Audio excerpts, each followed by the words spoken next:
আরো 1 ঘন্টা আগে চিকিৎসা পাতো আমার স্বামী। 1 ঘন্টা আগে আমার স্বামী চিকিৎসা পাতো, কিন্তু আমার স্বামী টলি রেখে সবাই চলে যাচ্ছে, আমি দৌড়াদৌড়ি করছি, ডাক্তারের হাত পা ধরছি। মাত্র 6 বছর বয়সে বাবা মাকে হারিয়ে এতিম হয়েছিলেন গোলাম হোসেন। কুমিল্লা থেকে মামা তাকে রাজশাহী এনে রেখেছিলেন এতিমখানায়। বিয়ে, ঘর, সংসার সবই ছিল এই শহরে। গেল শুক্রবার রাতে রাজশাহীর তড়িখরবনায় বিএনপির 2 গ্রুপের সংঘর্ষের সময় ছুরি ঢুকিয়ে দেওয়া হয় এই রিকশা চালকের বুকে। 4 দিন পর মঙ্গলবার রাতে তিনি মারা যান। নিহতের স্ত্রী পরিবানু বেগম এখন অভিযোগ করছেন, হাসপাতালে তার স্বামীর চিকিৎসা পেতে বাধার সম্মুখীন হতে হয়েছে। ওই লাভলি আর বিথি দুইজনা তখন বলছে, না না এই রোগী ভর্তি চলবে না, হঠাৎ হঠাৎ এই রোগী হবে না ভর্তি। তখন লাভলি এরকম করে বললো, বিথি বলছে না না চলবে না। তখন আমি বলছি ওদের কাছে যাবো, শুনে আপনারা এরকম করছেন কে? দেখেন যার মুখটা চিনেন তো, এই কি আপনাদের কোনো এই ষড়যন্ত্রের মধ্যে কোনো জড়িত? এই লোকটা ভালো করে দেখেন, মুখটা দেখেন। মহানগর মহিলা দলের ক্রীড়া সম্পাদক বিথি খাতুন ও সহ ক্রীড়া সম্পাদক লাভলি খাতুন চিকিৎসায় বাধা দেন বলে তার অভিযোগ। লাভলি রাউন্ড দিচ্ছে, নাকি খালি এভাবে টলি ধরা বলছে, না এই রোগী ভর্তি হবে না।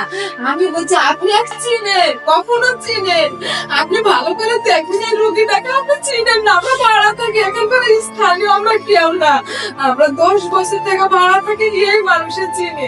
এই কথা বলেছিলাম লাভলি, কখন আমার স্বামীকে 1 ঘন্টা পরে ভর্তি করাইছিলাম। আওয়ামী লীগ নেতার ফ্ল্যাটে পুলিশের অভিযানকে কেন্দ্র করে বিএনপির 2 গ্রুপের মধ্যে ওই সংঘর্ষ। প্রায় 4 ঘন্টা ধরে চলা ওই সংঘর্ষে ককটেল বিস্ফোরণ ঘটে, গুলি ফোটে, পুড়িয়ে দেওয়া হয় 3টি মোটর সাইকেলও। মহাজনের রিকশা জমা দিয়ে ওই রণক্ষেত্রের ভেতর দিয়ে বাসায় যাচ্ছিলেন গোলাম হোসেন। তখনই ছুরি মারা হয় তার বুকে। হাসপাতালে বাধার সম্মুখীন না হলে আরও 1 ঘন্টা আগে চিকিৎসা শুরু হতো বলছেন তার স্ত্রী। অনেক টলি ধরে টানার ইচ্ছা করে বলেছি, এই রোগী ভর্তি করো না তোমরা, আমার সামনে আরো কত লোক ছিল, ওই সিসি ক্যামেরা যদি টানিন দেখতে পাবেন ওখান করে যে লাভলি কি অবস্থাটা ঘটাইছিল সেই দিনে। ভর্তি কই না, আমার স্বামী বলতে আরো 1 ঘন্টা আগে হতো, লাভলি 1 ঘন্টা পিছিয়ে দিয়েছে।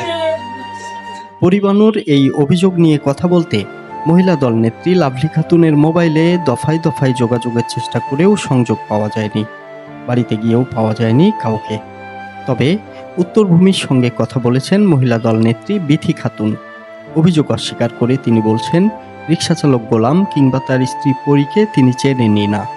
হলো পুরাটাই একটা মিথ্যা কথা, হ্যাঁ, বানোয়ার কথা। কারণ লাভলিকে যখন ওরা বাড়ির ভিতরে ওরা ছিল, তখন তো আমাদের ছেলে পেলে বাড়ি থেকে উদ্ধার করে লাভলিকে আর লাভলির নাতিকে হলো হসপিটালে নিয়ে যায়।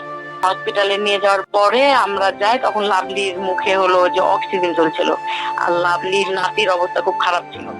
এখন ওই সময় ইমার্জেন্সিতে আমরা ছিলাম। এখন ইমার্জেন্সিতে কে গেছে না গেছে আমরা কোনো কিছু জানি না, এই বিষয়ে আমি কিছু বলতে পারবো না আপু, আমরা এই বিষয়ে জড়িত না।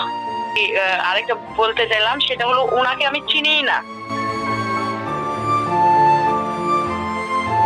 এখন শুধু স্বামী হত্যার বিচারটাই চান অসহায় পরী। সূক্ষ্ম বিচার চাই।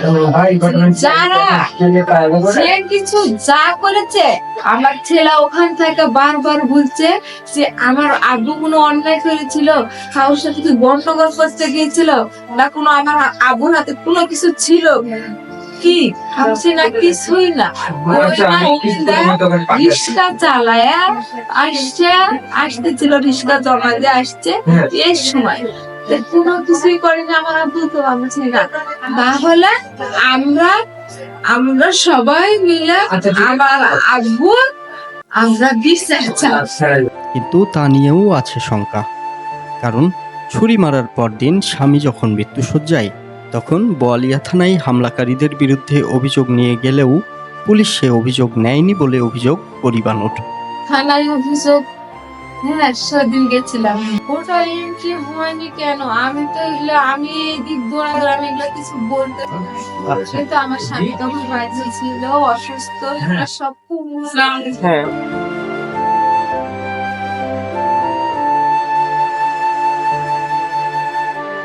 পুলিশ দাবি করছে পরীর ওই অভিযোগ পাওয়া যায়নি। গোলামের মৃত্যুর পর তার সঙ্গে যোগাযোগ হয়েছে, মামলাও হবে। ওইটা সকালবেলা আমি বলে থানায় খোঁজ নিলাম, ওসির সাথে কথা বলে যে তখন পর্যন্ত মামলা হয়নি, তবে মানে ওই যে তার যে ওয়াইফের সাথে কথাবার্তা বলা হচ্ছে যে এসে অভিযোগ দিলে মামলা নেওয়া হবে।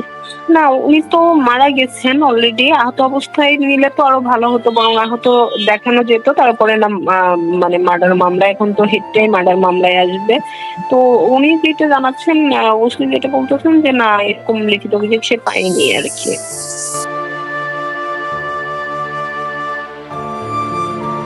কোনোদিন রাজনীতির মাঠে যাননি গোলাম হোসেন, অথচ প্রাণ হারালেন রাজনৈতিক সহিংসতায়। রাজাই রাজাই যুদ্ধ হয়, উলু খাগড়ার প্রাণ যায়।